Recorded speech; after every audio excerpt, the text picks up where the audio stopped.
Down, because they repel each other. So the red arrow is going to point down. That's FAB. How about B and C? What direction do those two point? It's going to point to the right. That's an attractive force.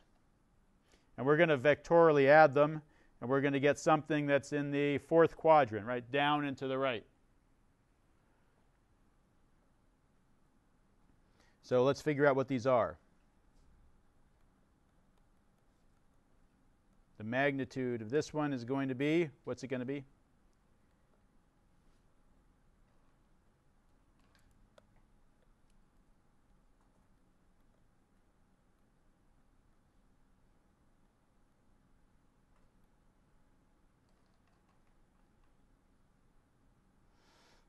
So let's call this 2. And let's call this 2, 4, 5.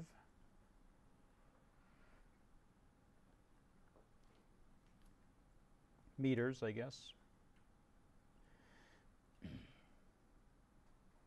Okay, so what do we get for this one? We get K, Q, 2Q over 2. KQ squared.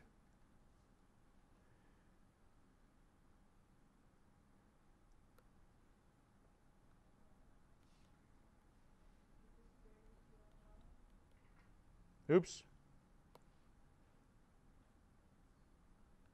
1/2 KQ squared. Thank you. Is that right?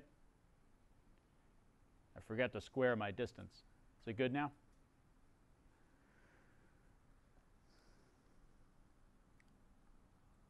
And between C and B, what do we get? We get K, 3Q, 2Q over 5 squared.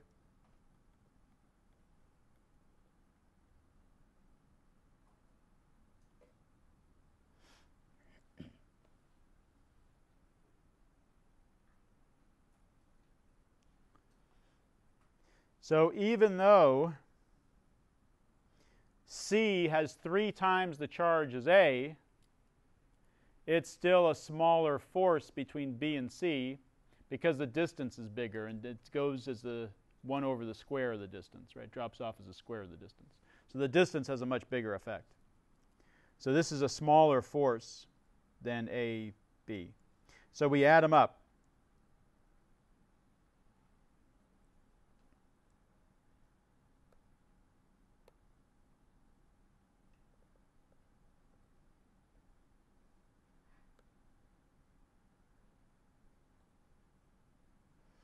And what are we looking for? The hypotenuse here.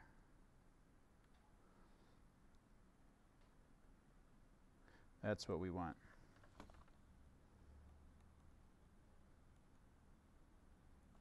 Force on B.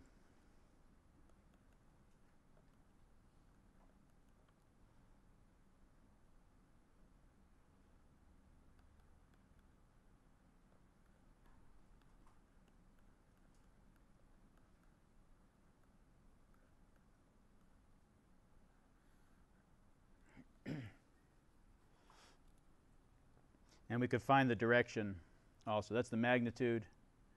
We could find the direction using inverse tangent, right? Theta.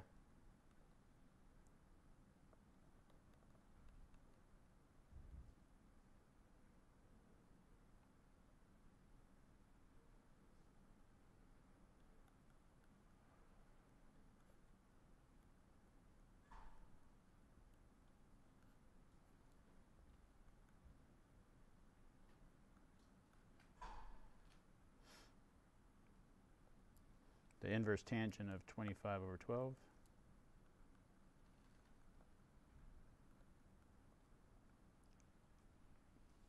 I'd have to give you what Q was, right? We know K is a constant. We know that. It's in our textbook. I'd have to give you some value for Q here, and then we could actually come up with a number. Okay? So superposition. We've got these 3 or more, right? 3 or more. Just look at each charge individually, add up the effect that each charge has on the one that you're interested in. Okay, let's take a look at one more thing while we're talking about charges but we've got off the track a little bit. But let's get back on the track. We've got our balloon, charged balloon.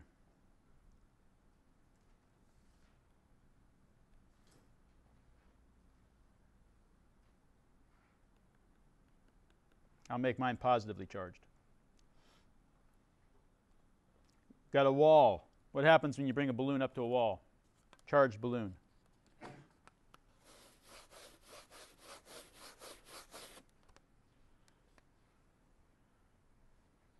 How about a insulating material like wood?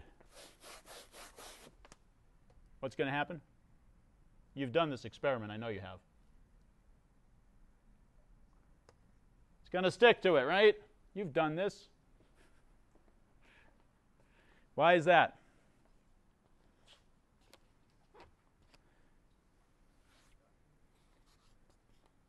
Because of induction, right? The charges cannot move around in there. The wood is an insulator. So if this is our wall, the electron cloud just shifts a little bit. If our balloon's positively charged, the electron cloud shifts like that. So each molecule that makes up the material of the wall shifts a little bit. And the surface becomes slightly negatively charged.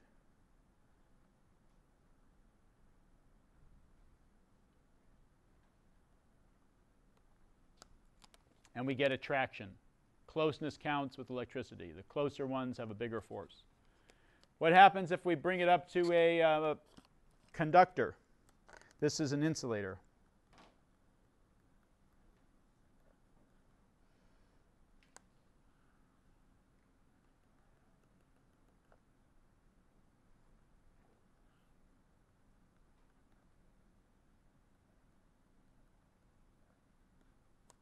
What happens here? Where's a... this is metal.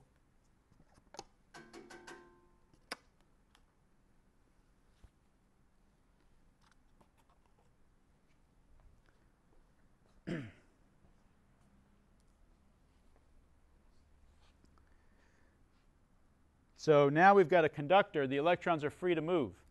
So electrons are going to be attracted from other parts of the conductor, and the surface is going to be negative, right? They're going to come from other areas in the conductor, and we're going to get a negative surface. And so we're going to get an attractive force. Some of those electrons might actually try to transfer over to the balloon, and some might. But the balloon is an insulator. So if an electron transfers over, maybe one of these electrons moves over here, then it gets stuck. It can't move in the balloon. Maybe even a couple of more transfer because the balloon might be touching in a few different places. But then no more can transfer, and the balloon has lots of excess positive charges. I've rubbed it all over my hair, right? So maybe a few get over there, cancel out a few of the positive charges. But for the most part, they can't get over there. I'm just going to sort of erase them here. But they, because the balloon, if the balloon was a conductor, then I could see this not working very well. Oops.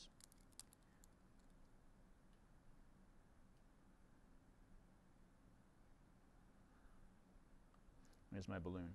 Okay, so we good? Insulator, conductor, doesn't matter. This charged by induction works either way. Just like with the pieces of paper, that was an insulator. The pith ball, that little conductive ball I had, that was a conductor.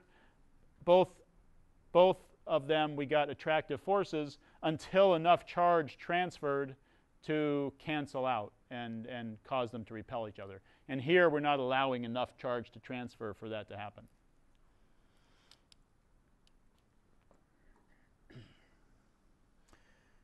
Okay, one more thing I want to show you. The balloon's hanging over here.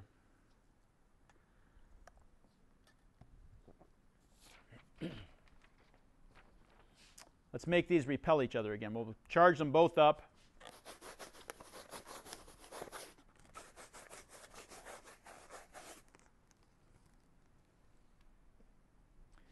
So they repel each other. Now what happens when I bring a piece of paper up in between them?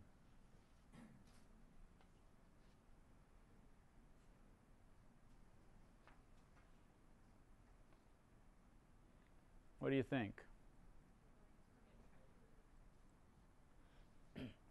The paper will get what? Some induced charge like this might attract the balloon on this side. Maybe a similar thing will happen on the other side. Let's see what happens.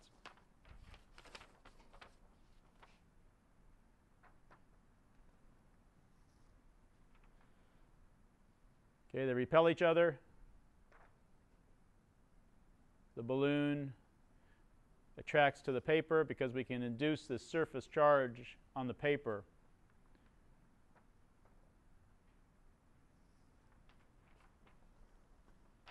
So it's an interesting effect.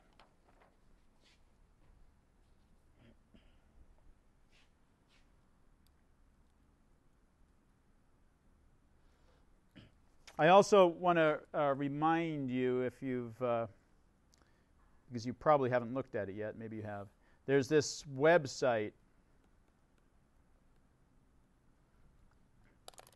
the PhET website. It stands for Physics Education Technology. It's put out by the University of Colorado. There's a link on my website, or just Google PhET, and it's the first link that comes up, the University of Colorado website. There are all kinds of simulations on there, and I'll bring some up periodically during class, but most students find them helpful when we get to this unit, right? Because throwing a ball, things colliding into each other, we've seen that, we can visualize that. But electric fields and charged particles moving in wires and things like that, we can't see, we can't visualize them as well. And a lot of us like to visualize things when we're learning. So check out the PhET simulations.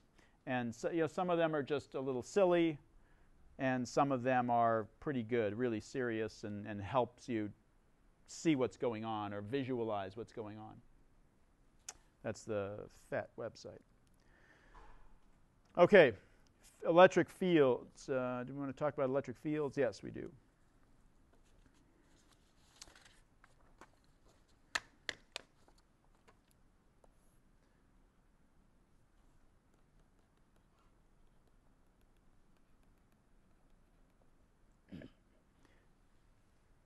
You'll notice there are lots of similarities between gravity and electricity. What did we do with gravitational objects? How did we describe the fact that gravitational objects, that objects with mass interact gravitationally? How do we do it? Well, because you can picture something, you can picture somebody coming up and pushing on you and you feeling a force, right? Objects that are banging into each other, pushing on each other, touching each other, we can visualize how that they interact, how they exert forces on each other. But how does one massive object exert a force on another object with mass when they're not touching each other? So what do? We say there's some kind of field, right? There's a massive object, fills the space around it with a gravitational field. And any other object with mass that's in that gravitational field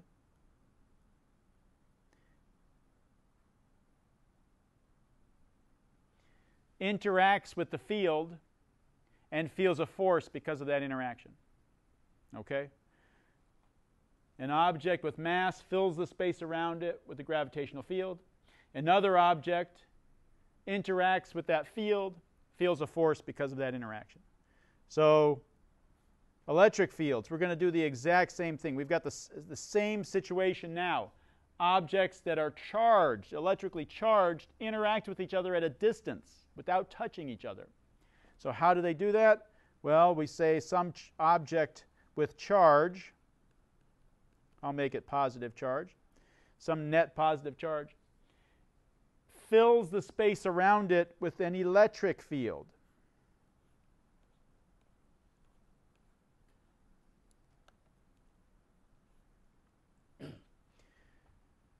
Now the gravitational field pointed inward.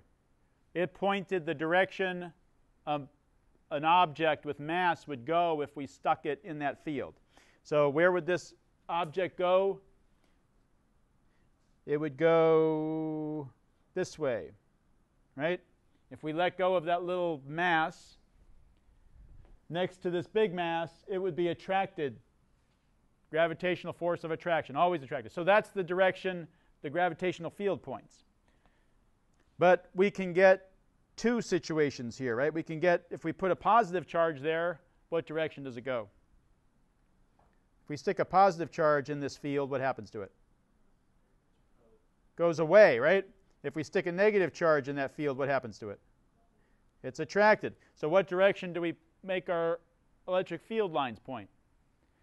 Somebody had a pick. We picked positive. The electric field lines point the direction a positive charge would go if we stuck a positive charge at that location. So that means they point